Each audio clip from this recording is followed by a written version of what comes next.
बात सीखेंगे कि सज्जन, हमारी दिनचर्या किस प्रकार की होनी चाहिए। बहुत से साधकों ने व्रत लिए हुए हैं, 20,000 गिनती का रोज जप करेंगे, सुबह शाम ध्यान के लिए बैठेंगे, अमृतवाणी का पाठ करेंगे, स्थित प्रज्ञ के लक्षण, उपासक का आंतरिक जीवन, कथा प्रकाश में से कुछ रोज पढ़ेंगे। शाबाश, करते रहिएगा। वे साधक तो वे हैं जिन्होंने कुछ नाम की कमाई की है और वह आगे बढ़ना चाह रहे हैं, जिनमें विश्व करनी है साधक जनों, उनके लिए भी और हम सबके लिए भी हमारी दिनचर्या किस प्रकार की होनी चाहिए। हर साधक को सुबह जितनी जल्दी हो सके उठना चाहिए। बंधन नहीं डाल रहा साधक जनों, आपको खुद को महसूस होना चाहिए कि मुझे कितनी जल्दी उठना चाहिए और उठना चाहिए।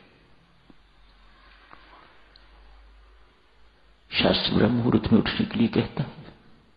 उस वक्त का किया हुआ जाप पाठ अनंत गुना फल देता है। परमात्मा की प्रकृति में उस वक्त सात्विकता होती है, ऐसा है। उस वक्त साधक सोया रहे, उस महत्वपूर्ण सहायता से वंचित रह जाएगा। ब्रह्म मुहूर्त में उठिए, जितनी जल्दी हो सके उठिए। शुरू में साधक जनों, हमारी उपासना तो नाम की उपासना है। हम राम राम जपते हैं, मीठा नहीं लगता, रस नहीं आता, मन जल्दी उब जाता है। संत महात्मा यहां समझाते हैं अस्वाभाविक नहीं है, ऐसा होता है, हर एक के साथ होता है। आपके साथ कोई नई चीज नहीं हो रही, पर इसका अर्थ यह नहीं कि छोड़ देना है, नहीं। पित्त का बुखार चढ़ा हुआ होता है तो मिश्री भी मीठी लगती है, राम नाम तो मीठा है, लेकिन आपको उसकी मिठास, उसका माधुर्य अनुभव नहीं हो रहा तो पित्त का बुखार चढ़ा हुआ है। आयुर्वेद पित्त का बुखार जिसे कहता है, संत महात्मा उसे वासना का बुखार कहते हैं। इस वासना के बुखार को उतारोगे, कैसे उतारोगे, कैसे उतरेगा ये, और अधिक जाप करोगे तो उतर जाएगा, फिर मीठा लगने लगेगा। आधे घंटे से संत महात्मा शुरू करते हैं, कहते हैं ऐसी जगह ढूंढो जहां एकांत हो। सुबह उठना और भी महत्वपूर्ण, सब सोए हुए हैं, आप जागे हुए हो, तो इससे बढ़िया एकांत और क्या होगा। आपको कहीं जाने की आवश्यकता नहीं, जहां हो वहीं एकांत। कहां जाओगे छोड़ के, उसी जगह को, उन्हीं परिस्थितियों को एकांत की स्थिति बनाइएगा।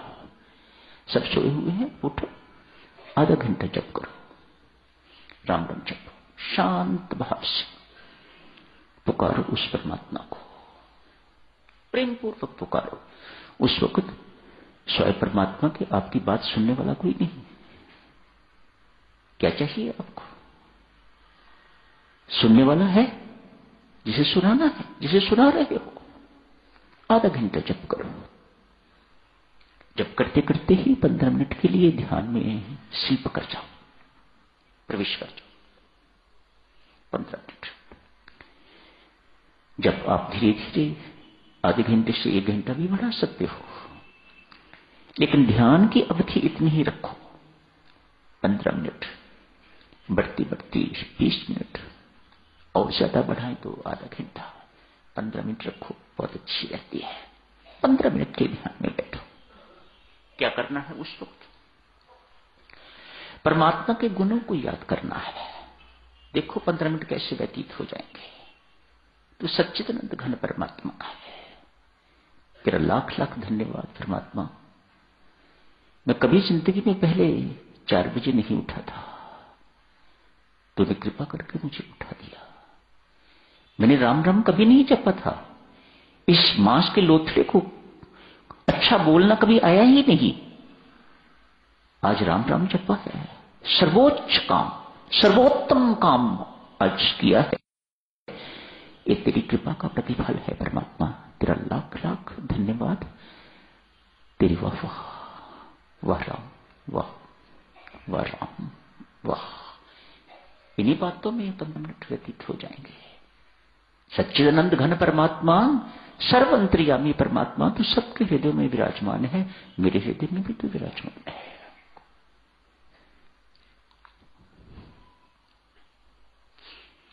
सात्विक भोजन कीजिए,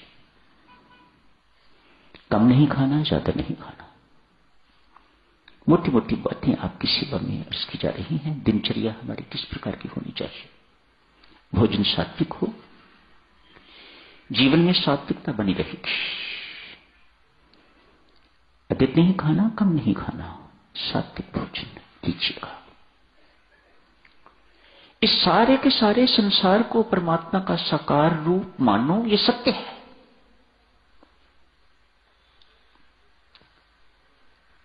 परमात्मा की प्राप्ति के लिए देवियों सज्जनों जो प्रयास किए जाते हैं उसी को साधना कहा जाता है।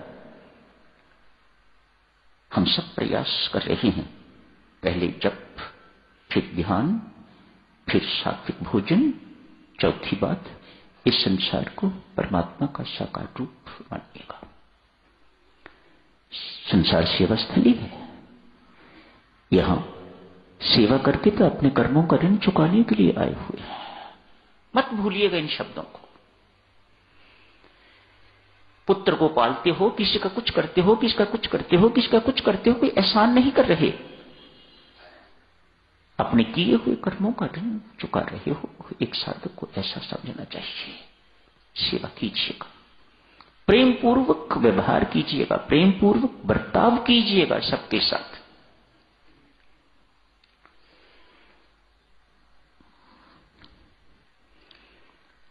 चार पांच बातें हो गई। परमेश्वर को सदा अपने अंग संग मानना, भीतर विराजमान परमात्मा को बाहर इधर इधर आगे पीछे ऊपर नीचे हर वक्त जहां आप हो वहीं परमात्मा। आप परमात्मा के साथ रहिएगा और परमात्मा को अपने साथ रखिएगा, अंग संग रखिएगा परमात्मा को। दोनों बातें करना। मैंने अर्ज की ना, वह तो आपके अंग संग रहता ही है, हमें नहीं रहते। इसलिए दोनों ओर से कह रहा हूं, परमात्मा आपके अंग संग रहे, आप परमात्मा के अंग संग रहे, दोनों साथ साथ रहेगा। तब अपने ऊपर एवं आसपास जो कुछ भी घटित हो रहा है स्पष्ट दिखने लगेगा। परमात्मा की शक्ति एवं परमात्मा की इच्छा से घटित हो रहा है। सहर्ष शिरोधार्य कीजिएगा। साधना संपन्न।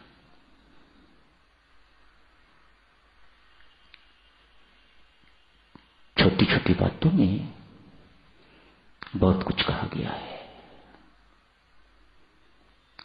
सब कुछ जीवन में उतारिए तो साधना सफल, परमानंद की प्राप्ति हो जाएगी, परम शांति की प्राप्ति हो जाएगी।